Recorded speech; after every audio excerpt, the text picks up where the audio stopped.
हमारी आज की कहानी का शीर्षक है importance of time story in Hindi समय की कदर। एक गांव में 3 लड़के रहते थे, राम, श्याम और राजू। तीनों के पिता काफी अमीर थे। तीनों का बचपन बहुत अच्छे तरह से गुजरा था। उनके माता पिता कभी भी उनकी कोई भी मांग को अनदेखा नहीं करते थे। राम के पिता सरपंच थे, श्याम के पिता एक कारोबारी थे और राजू के पिता एक किसान जमींदार थे। छोटी उम्र से ही उन सबको लाड प्यार ने ऐसा बना दिया था कि ना तो उनको मेहनत का पता था और ना ही उनको समय की परवाह थी। अक्सर वह सारा दिन बस घूमते रहते थे। नशे और अन्य भोगविलास में डूबे रहते थे, जिससे उनके गांव वाले भी दुखी थे। सरपंच और बड़े लोगों के बच्चे होने के कारण उनकी कोई शिकायत कर पाने की हिम्मत नहीं कर पाता था, जिससे उनका मनोबल और बढ़ गया था।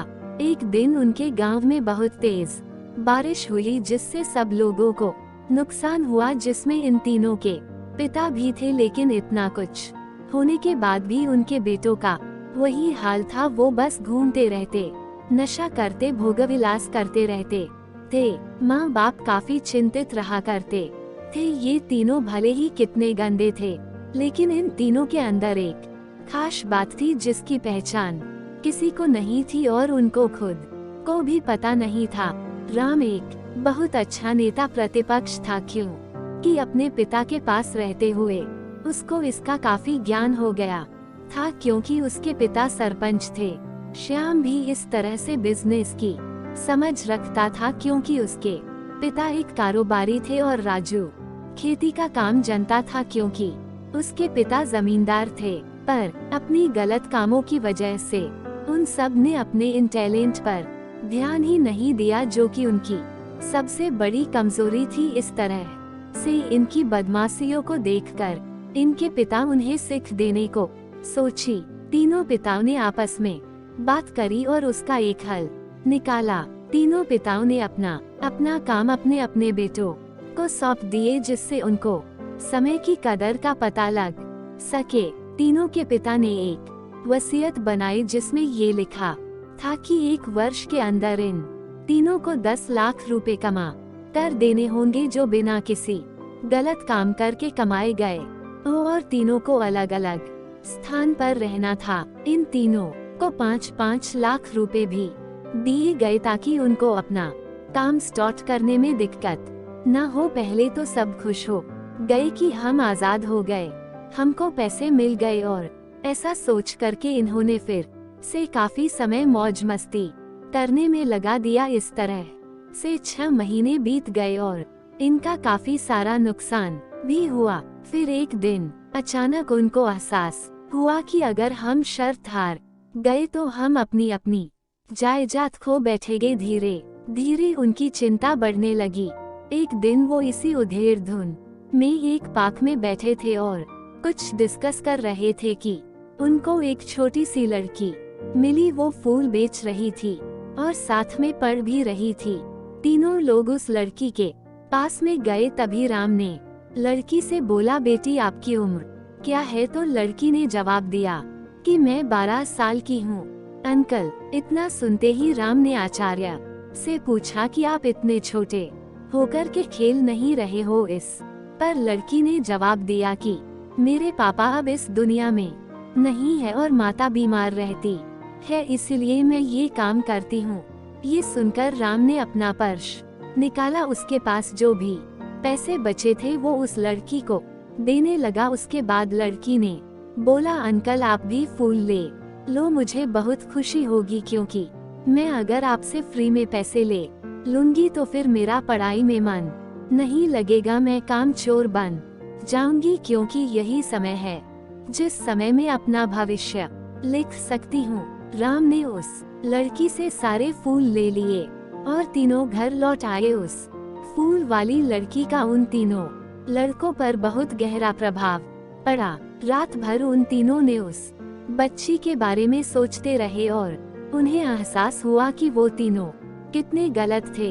तीनों ही दोस्तों को एहसास हुआ कि आज भी उनके पास 6 महीने का समय है अपने पिता के दिए गए काम को पूरा करने का और भविष्य बनाने का। इसी दौरान सब ने सोचा कि अगर बचे हुए समय का सही उपयोग करे तो अभी भी बहुत कुछ किया जा सकता है। इस तरह बाकी दोस्तों ने भी सोचा और दूसरे समय में आकर काम तलाशने लगे, पर उनके शर्त में एक शर्त ये भी थी कि उनको जो भी काम करना है वो अपनी पहचान बताए बिना करेंगे, जिससे ये साफ था कि उनको काम नहीं मिला। और जब काम नहीं मिला तो उन्होंने सोच लिया तो अब वो अगर कुछ भी करेंगे तो अपने गांव में जाकर ही काम करेंगे।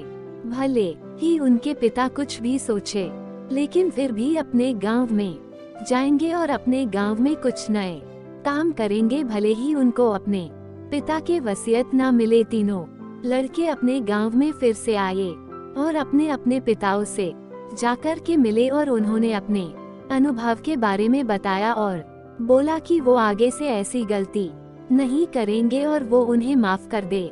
लेकिन पिता तो शर्त पे ही अड़े थे। लड़कों को कोई दया नहीं मिली। तीनों को फिर से दुख हुआ कि तीनों को अपनी गलती की एहसास होने के बाद भी उनके पिता उनका सपोर्ट नहीं कर रहे हैं। और फिर से वो रात भर सोचते रहे कि अब क्या किया जाए। तीनों ने मिलकर एक स्कीम निकाली। राम अपने मित्रों के साथ में मिलकर लोगों की प्रॉब्लम को सुलझाने लगा, जिससे उसको गांव की समस्याओं का ज्ञान हुआ। इसी तरह श्याम भी गांव के विकास के लिए नए नए तरीके सीख गया और राजू को किसानों और बीजों का ज्ञान हो जाने से उसको काफी फायदा हुआ। तीनों ने मिलकर अपने बाकी पैसों को सही ढंग से सही जगह लगाकर गांव को एक नया रूप दे दिया। उनकी कड़ी मेहनत से गांव के लोग क्या दूसरे शहरों के लोग भी उनकी तारीफ करने लगे। उनका गांव तरक्की करने लगा। नई तकनीकों के कारण हर वर्ग के लोगों से उनका जुड़ाव होने लगा और एक समय आने के बाद उनके पिताओं ने भी उनको माफ कर दिया। इस तरह से दोस्तों उन तीनों को समय की कीमत का अंदाजा हुआ कि पहले वो कितना समय बर्बाद कर रहे थे, लेकिन जब से उनको समय की कीमत का अंदाजा हुआ तब से उन्होंने समय को बर्बाद नहीं किया और काम करके पैसा कमाया, नाम कमाया और ये सीखा ईमानदारी से जिंदगी कैसे जीते हैं। दोस्तों कुल मिलाकर कहने का मतलब यही है कि आप सभी समय को बर्बाद ना करें। अगर ये समय आपके हाथ से निकल गया तो कुछ नहीं कर सकते हैं, और हाँ, समय के पास इतना समय नहीं है कि वो आपको दोबारा समय दे।